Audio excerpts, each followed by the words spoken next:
अस्सलामु अलैकुम वरहमतुल्लाहि वबरकातुहू।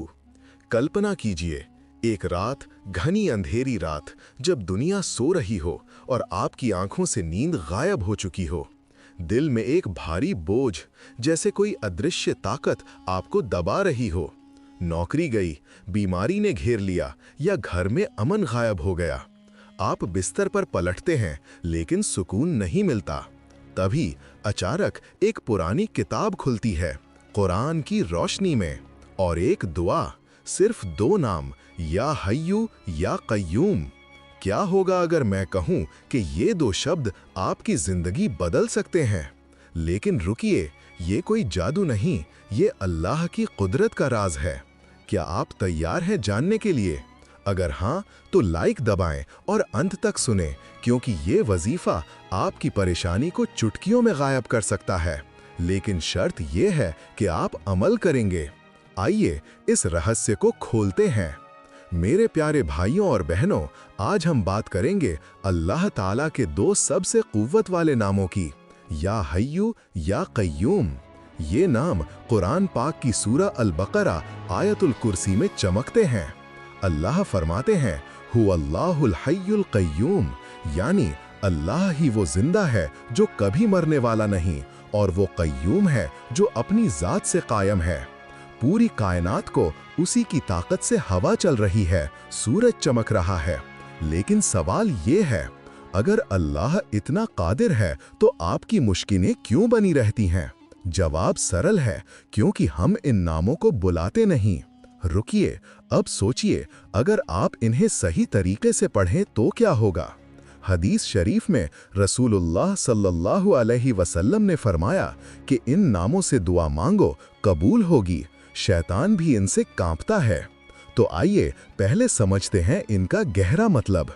या हय्यू, ए जिंदा रहने वाले। अल्लाह वो हय्य है जो हमेशा जागता रहता है, न कभी सोता है न थकता है। आपकी हर सांस, हर धड़कन उसी से है। और या कय्यूम, ए कायम रखने वाले। अल्लाह अपनी ताकत से खड़ा है और सब कुछ को कायम रखता है। अगर वो चाहें तो पहाड़ हिल जाएं, लेकिन वो चाहते हैं कि आप इन नामों से पुकारें। इमाम नववी और इब्ने कसीर जैसे उलमा कहते हैं कि ये नाम पढ़ने से दिल को वो सुकून मिलता है जो दवाइयों से नहीं।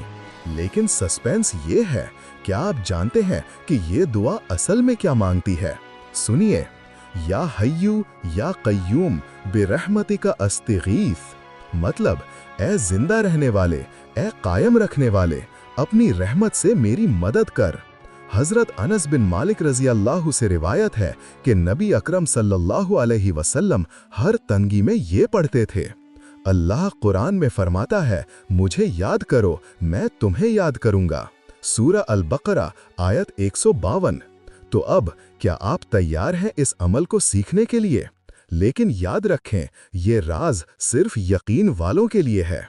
चलिए अब आते हैं असली अमल पर, जो आपकी जिंदगी का टर्निंग पॉइंट बन सकता है।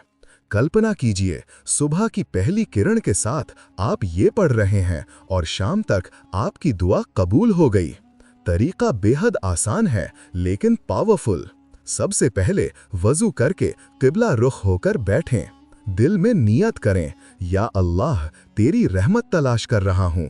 फिर 3 बार दुरूद शरीफ पढ़ें, अल्लाहुम्मा सल्ली अला मुहम्मदिन व अला आली मुहम्मद। अब सांस लें और 40 बार धीरे धीरे पुकारें, या हय्यू या कय्यूम बिरहमतिका अस्तिगीस। हाँ, ठीक सुना आपने, 40 बार। हर बार महसूस करें कि अल्लाह सुन रहा है। फिर 3 बार दुरूद दोहराएं। आखिर में अपनी ज़रूरत बयान करें, या अल्लाह मेरी बीमारी दूर फरमा, रिज़्क़ में बरकत दे, या घर का अमन लौटा। ये अमल फजर की नमाज के बाद करें, कम से कम 21 दिनों तक। हदीस कहती है कि इससे दिल जिंदा हो जाता है। अगर बीमार हैं तो सोने से पहले भी पढ़ें। लेकिन सावधान, बिना तकवा के ये अमल बेकार। नमाज ना छोड़ें, सदका दें। अगर शक हो तो आलिम से पूछें। अब सोचिए, क्या होगा जब आप ये 21 दिन पूरा करेंगे? परिणाम आपको चौंका देंगे। तो दोस्तों, इन नामों के फायदे क्या हैं? उलमा बताते हैं मुश्किल वक्त में फौरी राहत, जैसे बीमारी या डर गायब, दिल को ताजगी, ईमान मजबूत, रिज्क में बरकत, घर में सुकून, शैतानी वसवसे खत्म और सबसे बड़ा दुआ कबूल। लेकिन याद रखें, ये अल्लाह की इबादत है, ना कि कोई शॉर्टकट। अल्लाह सबको तौफीक दे। अगर आपने ये सुना तो अमल शुरू कर दीजिए। कल्पना कीजिए वो अंधेरी रात अब सुबह की रोशनी बन जाए। अगर वीडियो पसंद आई तो लाइक, शेयर, सब्सक्राइब। कमेंट में बताएं आपका पहला अमल कब, अगली वीडियो किस वजीफे पर।